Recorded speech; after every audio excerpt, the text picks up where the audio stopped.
Bonjour à toutes et à tous, bienvenue au salon Polytech pour une émission spéciale de Smart Impact. Ce Polytech se tient pour la première fois à Paris, l'an dernier c'était à Lyon. Il réunit à ce salon tous les acteurs de la transition écologique. On est au parc d'exposition de la Porte de Versailles, dans les allées. On parle beaucoup de financement, ce sera d'ailleurs l'un des thèmes de notre émission. On va découvrir aussi les solutions de recyclage et de réutilisation des vitrages en fin de vie avec Saint-Gobain, et puis la start-up française Océanor, spécialiste de la prédiction de la qualité de l'eau. Voilà, c'est parti, c'est un Smart Impact spécial Salon Polytech.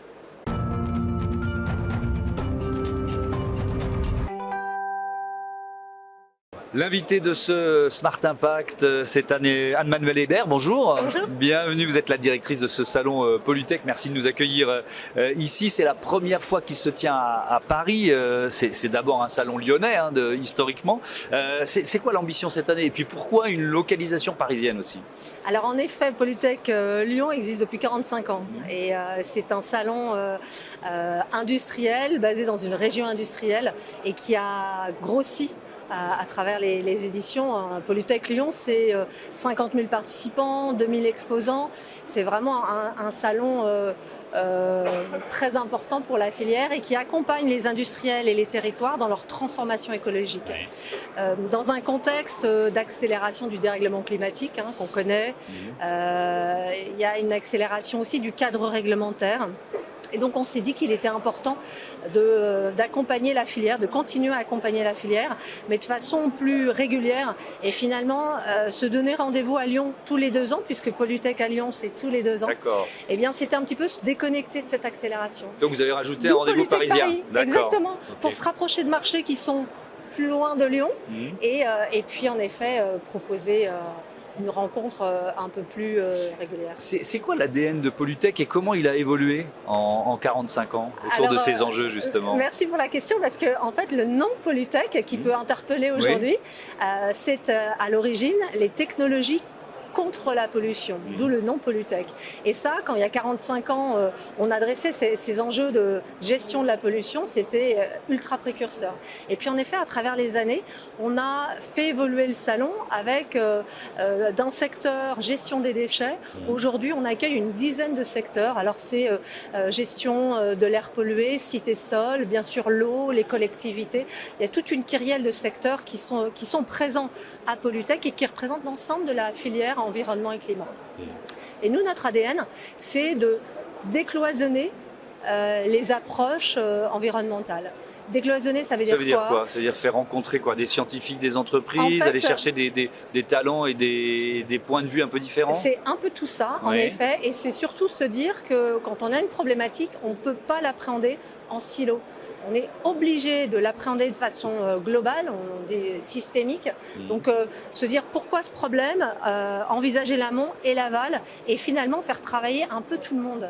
Et ça, c'est la grande évolution de ces dernières décennies, c'est cette notion de décloisonnement qui fait l'ADN de Polytech. Il y a 4 grandes thématiques dans ce salon: réglementation, financement, ressources, emploi, formation.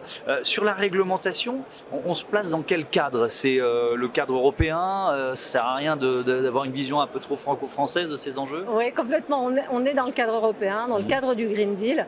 Alors c'est vrai qu'on est dans un contexte un petit peu malmené, et on a besoin d'un cadre solide pour accompagner les entreprises dans un contexte.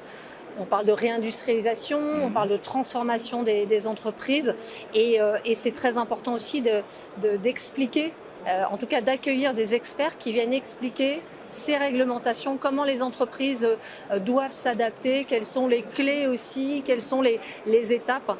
Donc, et c'est pas évident, je pense, pour recevoir beaucoup de chefs d'entreprise ici, effectivement, de sentir un peu d'atermoiement ou d'hésitation, et les mots sont peut-être un peu faibles au niveau européen dans la foulée des dernières élections, cette impression que l'ambition du Green Deal, on est peut-être un peu en train de revenir en arrière. Est-ce que vous sentez ça, ce temps d'hésitation ou peut-être d'investissement retardé? Comment vous le ressentez à la dimension d'un salon comme Polytech? C'est vrai qu'on est dans un contexte quand même assez compliqué, géopolitique, politique, économique, et on sent en effet, alors moi j'ai tendance à voir le verre à moitié plein. Moi aussi, donc Et on va à se dire qu'il ne s'entendre. faut pas baisser les bras. Et pas baisser les bras, c'est se dire qu'est-ce qu'on fait et comment nous, en tout cas en tant que Polytech, on continue à accompagner les entreprises. Et ce que j'aurais tendance à dire, c'est que vous avez raison, 3 pas en avant, 2 pas en arrière.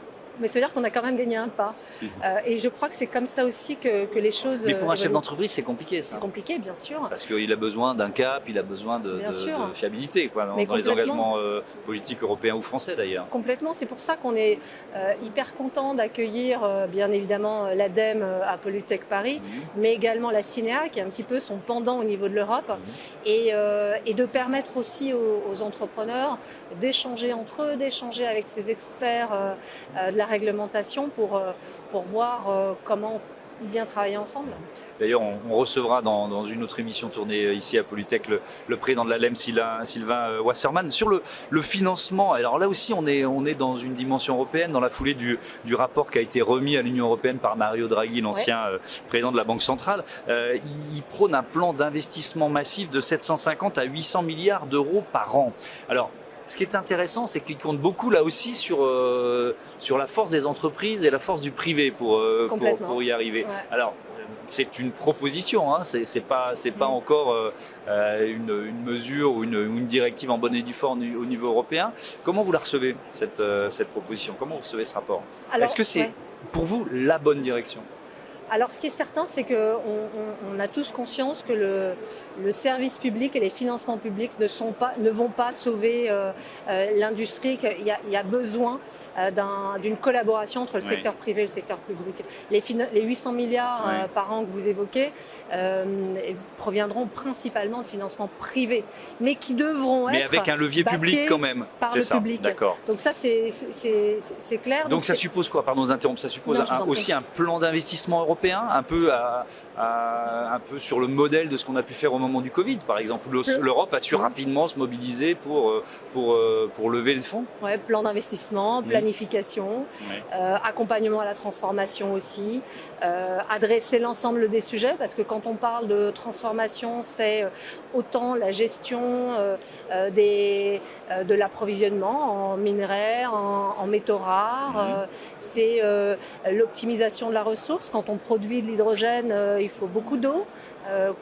Les conflits d'usage, comment on ajuste ça, et puis aussi comment on adopte de l'innovation dans nos industries, alors qu'elles soient en termes de process industriels, mais également dans nos usages. On parle beaucoup de mobilité décarbonée, donc ça suppose plein de choses, les voitures électriques. Ici, par exemple, à Polytech, on accueille des entreprises qui proposent des solutions de batteries intelligentes, comment recycler les batteries. C'est des sujets qui sont qu'on ne peut pas adresser dans plusieurs années. Elles doivent s'adresser dès aujourd'hui. Donc et c'est l'objectif de ce salon, c'est de se poser toutes ces questions et se dire comment on va faire, finalement faire ce plan de route à l'aune de ce cadre européen. National. Alors il y a aussi un espace d'exposition ici, une expo qui s'appelle Down to Earth, l'expo. Qu'est-ce qu'on peut y découvrir? Faites-nous visiter un peu. Oui, alors j'espère que je vais vous donner envie. En fait, c'est une exposition dont on est très fiers parce qu'on l'a construit avec Maxime Blondeau, qui est un cosmographe. Alors pour certains qui sont passionnés, on peut le suivre sur LinkedIn, il est assez actif. Et donc avec Maxime, on a décidé de créer une exposition avec pour objectif finalement d'aligner un petit peu les connaissances, puisque on a constaté que on peut parler de beaucoup de choses, oui, mais il faut qu'on parle le même langage, quoi. Beaucoup de mots, et puis on ne se comprend pas forcément. Qu'est-ce qui se cache derrière les mots? Et l'objectif premier avec Maxime, c'était ça, une sorte de création d'alignement. Et donc cette exposition Down to Earth a pour objectif de nous expliquer notre rapport, ou en tout cas nous aider à comprendre notre rapport entre notre planète et la technologie. Parce que vous voyez parfois vous disiez attention au travail en silo, on a des entreprises qui peuvent avoir un objectif un peu similaire mais qui ne se comprennent pas forcément. Alors ça, c'est plutôt, je dirais, ce ne serait pas côté industriel, c'est peut-être côté finance. D'accord. Finalement, en fait, cette idée de Down to Earth, elle est partie d'une conversation avec des investisseurs qui nous disaient, vous savez, nous, on se calque, on a des critères pour décider, et en fait, je ne suis pas certain ou certaine qu'on comprend la même chose derrière ces critères et qu'on mette la même chose. Et c'est parti de là, en fait, cette notion d'alignement. Merci beaucoup. Merci Anne-Manuelle Hébert de nous avoir présenté ce salon Polytech et de nous accueillir ici avec Be-Smart for Change. On passe tout de suite au zoom de ce Smart Impact. On va parler des actions menées par Saint-Gobain pour circulariser sa production. Vous allez découvrir, si vous ne connaissez pas, le calcin.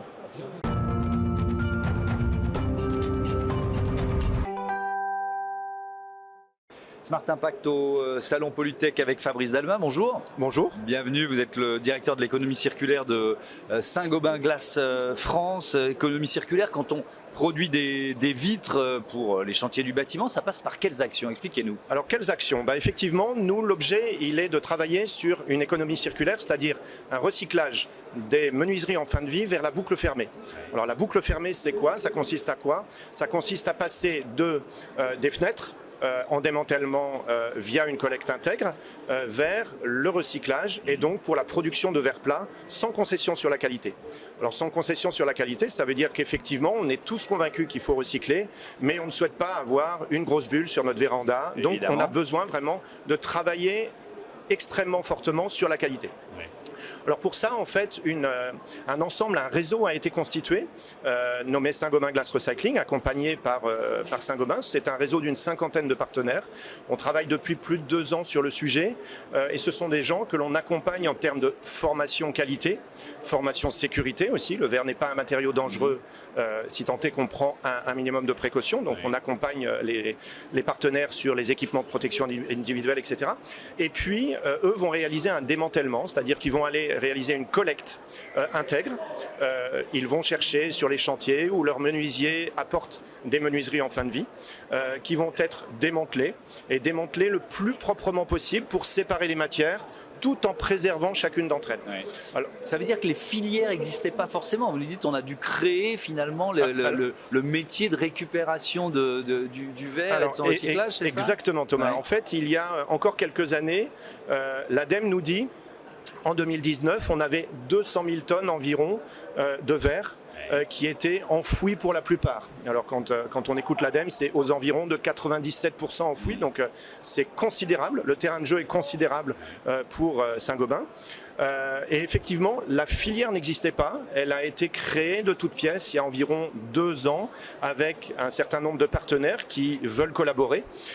Et auparavant, les artisans mettaient plutôt en déchetterie avec des exutoires mal maîtrisés. Alors que le verre par excellence, c'est un produit de recyclage. Alors le verre, effectivement, on a une chance base extraordinaire. Ouais. C'est que le verre est recyclable à 100%. Dans le sens où on peut jouer avec une tonne de verre sur une production de verre flotte. Le verre flotte, c'est la production de vitrage plat. On peut jouer à l'infini. Vous mettez une tonne de verre à l'entrée du verre flotte, vous aurez une tonne de verre plat, et puis vous allez jouer comme ça en boucle fermée. L'objectif du recyclage de verre, il est double. C'est réduire les prélèvements en matière première. On sait qu'à chaque fois qu'on intègre une tonne de verre de fin de vie, de calcin, dans un flotte, on évite de prélever 1,2 tonnes de matière première, dont à peu près 2/3 de sable, donc c'est considérable. Et la deuxième chose, bien sûr, c'est de travailler à la décarbonation de la filière. La décarbonation de la filière, c'est par tonne de verre, par tonne de calcin enfoui. On estime aujourd'hui que c'est environ 700 kg de CO2 qui ne seront pas émis. Donc c'est là encore les 2 objectifs. Réduire le prélèvement de matières premières et puis participer à la décarbonation de la filière. Quand vous parlez de calcin, alors c'est le verre recyclé en fait, c'est quoi exactement? Exactement Thomas, c'est une évidence pour nous les verriers, mais pas complètement évident pour tous. Le calcin, c'est quoi? C'est le verre plat qui va être cassé et réduit en petits morceaux. Pas trop petits, la fine n'est pas très aimée des verriers, donc on va maîtriser et c'est pour ça qu'il ne faut absolument pas grappiner. Dès que vous grappinez, vous détruisez la matière. Grappiner, ça veut dire quoi? Grappiner, ça veut dire travailler avec des griffes mécaniques et venir crusher la matière, venir la détruire en fait. Si je caricature légèrement et je m'en excuse. L'objet, il est vraiment une collecte intègre. On ne casse pas tout n'importe comment. On vient démonter proprement les menuiseries. On les amène chez les démanteleurs qui, eux, vont casser très proprement. Et effectivement, le calcin, ce sont ces petits bouts de verre que l'on peut à la fin du cycle de boucle fermée, réintégrés à l'entrée des productions de verre flotte. Ouais. Et donc, ça a été de la formation, on est à 2 ans de travail, hein, Alors oui, c'est tout à fait. Donc là, c'est opérationnel? Là, c'est opérationnel. Aujourd'hui, on va, au cours de l'année 2024, collecter aux alentours de 6 500 tonnes, contre 4 000 tonnes l'année dernière, contre 2 600 environ l'année d'avant. Donc, on voit vraiment une croissance importante, même si le terrain de jeu est exceptionnel, puisque 200 000 tonnes par an, oui, vous voyez que le chemin, il y a encore, mais c'est voilà. Bien, c'est super. Mais c'est vraiment toute la chance que l'on a, et on voit effectivement, on espère l'année prochaine collecter à minima 10 000 tonnes, ce qui est vraiment réalisable, sans aucun doute. Est-ce que, moi ça m'intéresse toujours de voir quelle est la part d'impulsion des entreprises, et elles jouent un rôle très important dans cette transformation. Et puis le rôle de la réglementation. Il y a cette réglementation élargie du producteur. À quel point ça a joué et ça transforme les métiers du bâtiment? Alors, ça on a 2 éléments en fait qui sont vraiment importants dans votre question. C'est qu'effectivement il y a la REP, la réglementation, qui tire finalement cette filière pour nous inciter tous à travailler de plus en plus et de plus en plus vite sur le recyclage du calcin, du verre, vers un calcin en boucle fermée, une production. On a un deuxième élément, c'est aussi tout un chacun, c'est-à-dire que l'ensemble des clients aujourd'hui, que nous sommes tous, vous et moi y compris, nous interrogeons lorsqu'on fait démonter nos fenêtres sur « mais monsieur l'artisan, au fait, qu'est-ce qu'on fait, qu'est-ce que vous allez faire de ma fenêtre là? Vous allez l'enfouir dans une colline pour des jeux pour enfants, ou vous allez et donc en fait la valorisation est aussi très fortement tirée par le particulier et par les professionnels, bien sûr. Alors l'objet de tout ça, c'est aussi de produire du verre avec un impact carbone plus faible. Ça, vous l'avez, j'imagine, comparé? Bien sûr, tout à fait. Donc aujourd'hui, vous avez une première gamme, tout comme le réseau Saint-Gobain Glass Recycling est d'ores et déjà opérationnel. Vous avez une gamme chez Saint-Gobain qui s'appelle Orae, qui est le premier vitrage bas carbone au monde, puisque c'est le premier qui a été sorti chez tous les verriers, et qui représente une économie, une réduction de l'empreinte carbone d'environ 30%. Donc c'est vraiment très important sur un gap technologique de la part de nos verriers et amis producteurs chez Saint-Gobain. Et ce calcin Orae est d'ores et déjà disponible sur le marché. Donc il permet d'équiper vos fenêtres, les fenêtres de n'importe quelle gamme, et si les professionnels le souhaitent. À quel point cette responsabilité élargie des producteurs, ça a changé le fonctionnement des chantiers, en fait? C'est-à-dire qu'il faut créer des flux différents pour chaque type de déchets. Qu'est-ce qui se met en place? Qu'est-ce qui s'est mis en place? Pour sûr, ça provoque un déclic. Ça provoque un déclic où toute la filière, tous les acteurs que nous sommes, y compris nous les verriers, nous nous sommes dit il faut travailler tous ensemble pour s'organiser sur ce sujet-là. Alors, la collecte de fin de vie, elle existe depuis 2018, mais plutôt à la marge. C'était environ 30 tonnes en 2018, c'était vraiment anecdotique, mais ça existait quand même chez Saint-Gobain. C'est la réalisation en fait de tous les flux logistiques. Un des cœurs, un des enjeux de ce sujet-là, c'est clairement la collecte. C'est d'aller aider les artisans, d'aller aider tous les cureurs, toutes les majors du BTP, tous les gens qui veulent jouer la partie, d'aller les aider pour mettre les bennes à disposition, pour réaliser les rotations dans le timing des projets. Ce qui est difficile pour eux, c'est l'anticipation. Très clairement, vous ne pouvez pas improviser aujourd'hui un chantier, terminer toute la planification et au dernier moment dire je vais recycler les vitrages, je vais recycler les fenêtres. Ça va être difficile, ça peut, mais c'est difficile. Ça doit en fait passer par une nécessité, une organisation préalable, une planification pour s'assurer que ce démantèlement, cette dépose correcte, qui prend un peu de temps, certes, mais qui a une vraie valeur pour l'ensemble du métier, pour l'ensemble de la corporation, ça doit vraiment être anticipé. C'est une question que j'allais vous poser, parce que si ça prend plus de temps, ça veut dire de la main-d'œuvre mobilisée là-dessus, donc peut-être un surcoût. Est-ce que c'est le consommateur au bout de la chaîne qui va payer plus cher? Alors, ces matériaux en général sont verts en particulier ou pas? Alors, il n'y a pas de cas général là-dessus. Ce qu'il faut bien garder en tête, c'est qu'auparavant, c'était enfoui, que la plupart du temps, ça partait dans ce qu'on appelle les DIB, les déchets industriels banals, et ce qui veut dire que ça avait un coût. un coût vraiment important d'une part, donc on se compare déjà par rapport à quelque chose qui était parfois très onéreux et très polluant. Alors polluant non pas pour les rivières clairement, mais polluant pour l'ensemble de l'écosystème, l'ensemble de la planète si on peut dire comme ça. Donc aujourd'hui, oui il y a un coût, c'est sûr que démanteler proprement, c'est un coût, trier, c'est un coût. Aujourd'hui, quand on trie dans nos sacs jaunes et nos sacs bleus, ça nous prend quelques secondes d'aller mettre dans la... Ça prend l'achat de la poubelle au début, voilà, donc il y a un tout petit peu d'investissement dans le... Mais sur le long terme, ce qu'on voit bien, c'est que ça a une vraie valeur positive pour le marché, pour la réputation des cureurs, pour la réputation des grands groupes et pour tout un tas de partenaires. Les partenaires, je ne l'ai pas dit, les partenaires de Saint-Gobain Glass Recycling, ce sont des partenaires qui pour la plupart œuvrent dans le cadre de l'ESS. Donc ce sont des économies sociales et solidaires. Donc ils participent aussi, et c'est vraiment louable de leur part, un grand bravo à tous, à réintégrer, relancer certains opérateurs, certaines opératrices également, pour revenir dans l'emploi. Donc ça fait aussi partie de l'ensemble de la chaîne. Aujourd'hui, on a vraiment un projet qui est très positif pour tout un tas de pans de l'économie en effet. Est-ce que vous êtes les seuls ou est-ce que d'autres acteurs du secteur font la même chose que vous? Alors, d'autres acteurs du secteur font des choses parfois différentes, beaucoup de crushing, parce que historiquement ça se faisait comme ça, et c'est déjà bien si on arrive à valoriser un tout petit peu. En boucle fermée, c'est vrai que Saint-Gobain est clairement sur une très belle tendance, de par la chance d'avoir monté ce réseau Saint-Gobain Glass Recycling, et puis de par le fait d'avoir des partenaires dans le cadre de SS qui sont très demandeurs. Puisque là encore, on est sur une activité qui demande relativement peu de compétences pointues, on va dire, de qualifications.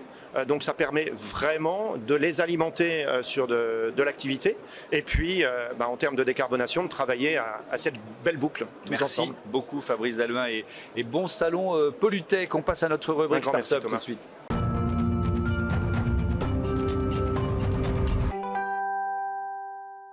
Smart Ideas, la bonne idée du jour, elle est signée Samuel Dupont. Bonjour. Bonjour Thomas. Bienvenue, vous êtes le cofondateur de Bioceanor. Vous l'avez créé en 2018 avec votre compagne Charlotte Dupont. Tous les deux, vous êtes docteurs en biologie. Présentez-nous l'entreprise, c'est quoi Bioceanor? Alors Bioceanor, c'est un service qui permet de faire de la prévision de la qualité de l'eau, un peu à l'instar de ce qui est fait classiquement à la météo de tous les jours. Bioceanor souhaite l'appliquer à la météo des océans, puisqu'effectivement ça représente plus de 70% de la surface de notre planète. Et aujourd'hui, face au changement climatique, face à une utilisation de plus en plus accrue des océans, il devient vraiment important de savoir quelle va être l'évolution de la qualité de l'eau dans ces océans. Ça passe par quels objets? Une bouée connectée, c'est ça notamment? Oui, tout à fait. En fait, pour faire de la prévision, il fait effectivement de la donnée in situ. Donc on va récupérer de la donnée dans différents champs d'application et ensuite on va la traiter via l'intelligence artificielle et aussi nos compétences en biologie pour arriver à prédire et faire des prévisions que l'on appelle bioguidées, c'est-à-dire qu'elles sont vraiment applicables au quotidien pour les différents métiers qu'on est amené à desservir. Alors justement, qui sont vos clients? Quels métiers sont intéressés par de la prévision, de la prédiction de la qualité de l'eau? Alors beaucoup, mais on a choisi nous de focaliser en 2018 sur l'aquaculture. L'aquaculture est une ressource alimentaire d'avenir qu'il faut accompagner à la fois dans un processus d'une durabilité plus importante. Et donc aujourd'hui, au niveau mondial, on accompagne différents acteurs et notamment l'industrie du saumon qui est un des poissons les plus consommés, une industrie très digitalisée qui se trouve principalement en Norvège et Chili pour les deux principaux pays producteurs. Et donc on les accompagne à travers la mesure, la compréhension de leurs mesures et la prévision du risque et aussi leur donner des moyens d'action. En tant que biologiste de formation, on a à cœur de pouvoir les accompagner aussi vers des meilleures actions. Tout ça dans un souci de durabilité, mais aussi d'un souci de bien-être animal qui est important à nos yeux, notamment pour l'aquaculture. Oui, parce que ce sont les critiques qui sont parfois exprimées sur l'aquaculture, donc vous les aidez à s'améliorer en quelque sorte. Exactement, en fait, exactement. Donc nous, on va aller choisir des paramètres clés, notamment un de nos paramètres principaux qu'on va être capable de mesurer et de prédire, surtout, c'est l'oxygène dissous. Et l'oxygène dissous, tout comme pour nous sur la Terre, le poisson en a besoin pour son bien-être. Et donc maîtriser cette teneur en oxygène dissous est crucial pour les aquaculteurs. Donc on va leur donner des moyens d'action. Et un des moyens d'action qu'on peut citer ici, c'est notamment l'alimentation donnée en aquaculture, puisque cette alimentation et le fait de capturer l'aliment va être très lié à l'oxygène et la teneur en oxygène. Quand un oxygène est très bas, le poisson ne va pas avoir faim et ne va pas s'alimenter. Et donc il faut avoir un oxygène au plus juste pour aller alimenter le poisson et donc respecter son cycle de vie. Ouais. Alors il y a un autre marché, je crois, sur lequel vous commencez à travailler, c'est celui des stations d'épuration. Alors qu'est-ce que vous proposez là aussi à une station d'épuration? Exactement, donc c'est l'objet de notre présence ici sur le salon Pollutech. Donc on a un nouveau vertical qu'on est en train de créer, c'est d'aider ces stations d'épuration à mieux comprendre l'environnement dans lequel ils évoluent. Toute station d'épuration est amenée à rejeter de l'eau et donc on essaie de leur faire comprendre les points amont et aval de la station d'épuration pour voir qu'est-ce qui arrive sur leur station d'épuration et qu'est-ce qu'ils rejettent et comment arriver à mieux gérer et mieux optimiser les rejets qu'ils sont amenés à faire, surtout dans un souci de préservation de la biodiversité. Et un exemple assez typique, c'est qu'on les aide sur des zones notamment à fort impact ostréicole, où il y a des enjeux notamment de mortalité des huîtres, mais aussi de contamination des huîtres. On arrive à l'époque de Noël bientôt, et donc on arrive à leur prédire ces paramètres-là pour qu'ils puissent prendre des actions, mieux traiter l'eau et mieux alerter aussi les activités qui se trouvent en aval de cette station d'épuration. Je crois que l'Ifremer fait partie de vos partenaires. Ils ont même investi dans votre entreprise, c'était en 2023, c'est ça? Exactement. Qu'est-ce que ça représente? C'est quand même une belle reconnaissance d'une certaine façon. Exactement, ça boucle une boucle, je dirais, parce qu'effectivement, nous, en tant que biologistes, on a été formés à l'Ifremer et en 2023, on a réalisé une levée de fonds dans laquelle l'Ifremer a investi. Donc effectivement, ça nous permet déjà de collaborer d'un point de vue scientifique et technique, mais aussi de rayonner à l'international et d'avoir le tampon Made in France et approuvé par Ifremer lorsqu'on est amené à se déplacer notamment sur des pays comme la Norvège et le Chili. Donc c'est très apprécié de notre côté. Ouais. 2025, ce sera l'année de la mer qui culminera avec la conférence des Nations Unies sur les océans qui se déroule à Nice. C'est au mois de juin prochain. Je crois que votre siège social est à Sophia Antipolis. Vous serez aux premières loges. Qu'est-ce que ça représente cette année 2025 pour vous? C'est un enjeu majeur en fait. Effectivement, depuis maintenant 4-5 années, l'océan devient vraiment un sujet politique, scientifique très important, souvent oublié ces dernières années. Et donc cette conférence est un enjeu politique pour avoir des grandes décisions sur la préservation des ressources marines, des environnements marins, mais c'est aussi un enjeu scientifique. D'ailleurs, l'Ifremer organise une grosse conférence, une des plus grosses conférences scientifiques sur les océans qui se déroulera de façon concomitante à l'événement politique. Et il y a aussi tout l'aspect financier, comment financer les projets comme le nôtre, mais d'autres projets également. Et donc ça se déroulera également à Monaco. Donc on sera impliqué dans les 3 événements et d'essayer de participer à notre échelle justement à ces décisions qui seront prises à ce moment-là. Merci beaucoup, merci Samuel Dupont et bon vent à Bioceanor, bon salon Pollutech. Voilà, c'est la fin de ce numéro de Smart Impact. À demain pour une nouvelle émission consacrée aux transformations environnementales et sociétales de notre économie.